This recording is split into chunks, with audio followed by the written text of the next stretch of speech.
अस्सलाम वालेकुम।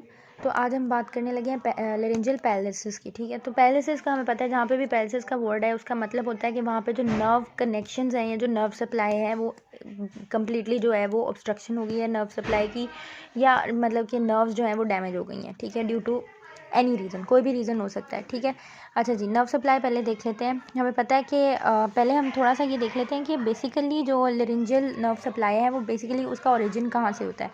तो हमें पता है कि जो 10th क्रेनियल नर्व है जिसको हम वेगस नर्व कहते हैं। ठीक है, वेगस नर्व जो है वो बेसिकली उसकी दो ब्रांचेस में वो डिवाइड हो जाती है। ठीक है, एक ब्रांच उसकी होती है सुपीरियर लेरेंजियल नर्व और दूसरी होती है रिकरेंट लेरेंजियल नर्व, जो कि most of the motor supply जो है ये कर रही होती है।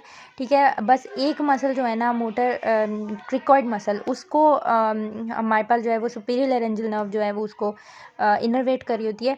अदरवाइज हमारे पास जो मोस्टली हमारे पास जो मोटर सप्लाई है वो लेरेंजियल रिकरेंट लेरेंजियल नर्व का आ रहा होता है। ठीक है, अब जो सुपीरियर लेरेंजियल नर्व है वो एक्सटर्नल और इंटरनल लेरेंजियल नर्व में डिवाइड हो जाती है, जिसमें हम यहाँ पे एक्सटर्नल लेरेंजियल नर्व जो है वो क्रिकॉइड मसल को सप्लाई कर रही होती है। ठीक है, और इंटरनल लेरेंजियल जो है इसका सेंसरी फंक्शन होता है। ठीक हो गया, ये हमारे पास हो गई बेसिक बात, और ये नर्व सप्लाई है बेसिकली पूरे लेरिंग्स का। ठीक है, हम देख लेते हैं कि बेसिकली हमारे जो वोकल कॉर्ड्स हैं उनमें 3 तरह के मसल्स होते हैं। ठीक है, मोटर में हमें पता है मस्कुलर सारा इनर्वेशन हम डिस्कस करेंगे।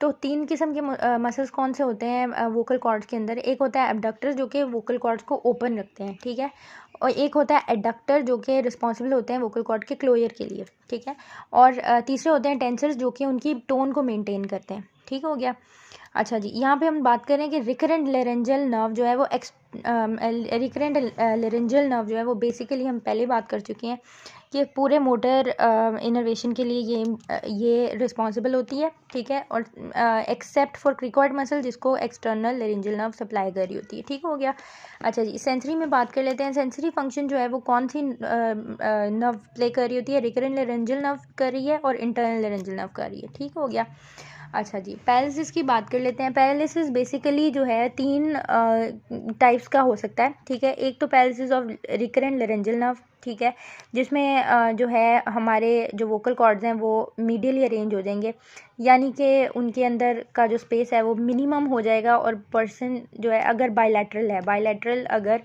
हमारे पास ये रिकरेंट लेरेंजियल नर्व का पैरालिसिस आ रहा है तो वो जो मतलब सबसे डेंजरस कंडीशन समझ लें, जो बायलैटरल लेरेंजियल नर्व का पैरालिसिस होता है उसके अंदर क्या हो जाता है कि जो इंसान है उसको एक तो आवाज़ में बेशक इतना मसला हो या ना हो, लेकिन उसके जो रेस्पिरेटरी ऑब्स्ट्रक्शन है ना वो बहुत ज़्यादा प्रोमिनेंट हो जाती है। ठीक है, डिस्पीनिया और रेस्पिरेटरी ऑब्स्ट्रक्शन प्रोमिनेंट होता है। ठीक है, तो paralysis of superior laryngeal nerve हो सकता है। ठीक है, या फिर कंबाइंड पैरालिसिस हो सकता है जिसके अंदर हमारे पास recurrent laryngeal nerve plus superior laryngeal nerve का पैरालिसिस हो जाता है। ठीक है, अब हम ज़रा बात कर लेते हैं कॉजेज़ ऑफ पैरालिसिस की। ठीक है, सबसे पहले हम नाम देख लेते हैं कि हमारे पास किस किस किस्म के कॉजेज़ हो सकते हैं। ठीक है, सबसे पहला कॉज हमारे पास होता है सुप्रा न्यूक्लियर। हमें पता है कि जो हमारे पास जो सेरेब्रल कॉर्टेक्स होता है, फ्रंटल सेरेब्रल कॉर्टेक्स जो होता है वो बेसिकली स्टिमुलेट कर रहा होता है मेडुला को, जहाँ पे मेनली न्यूक्लियस मौजूद है to stimulate the vagus nerve.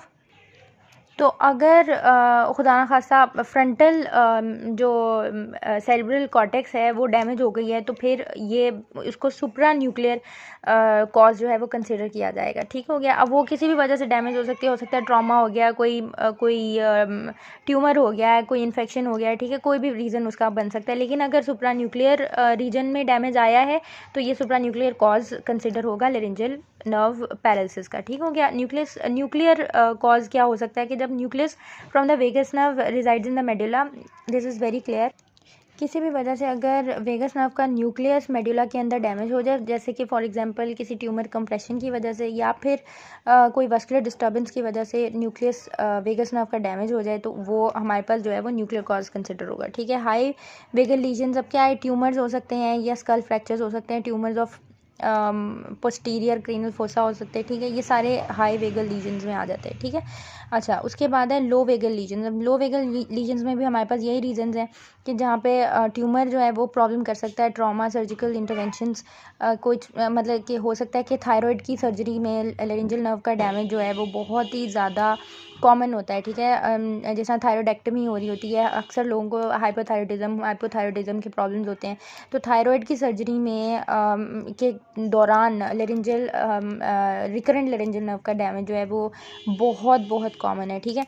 उसके बाद हम बात कर लेते हैं सिस्टेमिक कॉजेज़ की। तो सिस्टेमिक कॉजेज़ में सबसे पहली जो हमारे पास डिजीज़ है ना वो है डायबिटीज़, जो कि बड़ा लेट इन स्टेज करती है, लेकिन डायबिटीज़ जो है वो डायबिटिक न्यूरोपैथीज कॉज करती है, ठीक है। पहले वो पेरिफेरल नर्व्स को डैमेज करती है और फिर लेटर ऑन बाकी नर्व्स की बारी आती है, लेकिन ये कि diabetes is a cause when you talking about systemic causes, ठीक है। और बाकी इन्फेक्शन हो सकते हैं जिसमें स्टेफिलोकोकल इन्फेक्शन आ सकता है, डिफ्थेरिया वगैरह, एवरीथिंग आपने you have to keep in your mind, ठीक है। उसके बाद इडियोपैथिक भी हो सकती है, ठीक हो गया। अच्छा जी, अब बात कर लेते हैं हम मैनेजमेंट की, ठीक है। तो दो तरीके होते हैं जिससे हम जो पैरालिसिस है उसको मैनेज कर सकते हैं। पहला हमारे पास होता है कि या तो हम कॉजेटिव लीजन को ट्रीट कर दें, तो उसकी वजह से जो अगर नर्व कंप्रेशन हो रहा है, फॉर एग्जांपल अगर कोई ट्यूमर मौजूद है और उसकी वजह से आपके जो नर्व है वो कंप्रेशन हो रहा है या उसकी नर्व जो है वो डैमेज हो रही है और जिसकी वजह से जो है वो मसला आ रहा है, तो फिर आप क्या कर सकते हैं कि वो आप जब आप ट्यूमर हटा देंगे तो आपका कॉजेटिव एजेंट हट गया, अब आपका जो है मतलब कि आपका कॉज हट गया, तो अब आप नॉर्मल हो जाएंगे, ठीक है। दूसरा क्या होता है कि इफेक्टिव पैरालिसिस को ट्रीट कर दिया जाए, जैसे कि हम कॉर्डोपेक्सी कर सकते हैं, हम ट्रैकियोस्टमी कर सकते हैं, यहाँ पे मेंशन किया हुआ है हमने, कॉर्डोपेक्सी कर सकते हैं, हम ट्रैकियोस्टमी कर सकते हैं, ग्लॉटिक रिहेबिलिटेशन विद टेफ्लॉन इंजेक्शन, ये सारी चीज़ें जो हैं, और ये adequate compensatory movements by the normal cord, ठीक है। तो मतलब हम लोग देखें, अच्छा, कई दफ़ा जब यूनिलैटरल नर्व पैलिसिस होता है, हमें पता है कि राइट और लेफ्ट में सेम नेटवर्क ऑफ नर्व जा रहा होता है, तो जब हमारे पास यूनिलैटरल नर्व पैलिसिस होता है तो उसके अंदर जो हमारे पास दूसरा नॉर्मल कॉर्ड होता है ना, वो कंपनसेटरी इफेक्ट आ रहा होता है उसका, और वो जो है बिल्कुल पेशेंट उसका जो है वो नॉर्मल रहता है, ठीक है। लेकिन जब हमारे पास मसला तब बनता है जब हमारे पास बायलैटरल नर्व पैरालिसिस हो जाए, तब हमारे पास डेफिनेटली कोई कंपनसेशन नहीं होती, ठीक है। उसके बाद ग्लॉटिक रिहेबिलिटेशन विद टेफ्लॉन इंजेक्शन ये भी किया जा सकता है, और कॉर्डोपेक्सी हम कर सकते हैं, जिसमें हम ये सर्जिकल एक प्रोसीजर है जिसकी डिटेल में जाना ज़रूरी नहीं है, सिर्फ नाम याद रह जाए तो ये काफ़ी होगा। Thank you.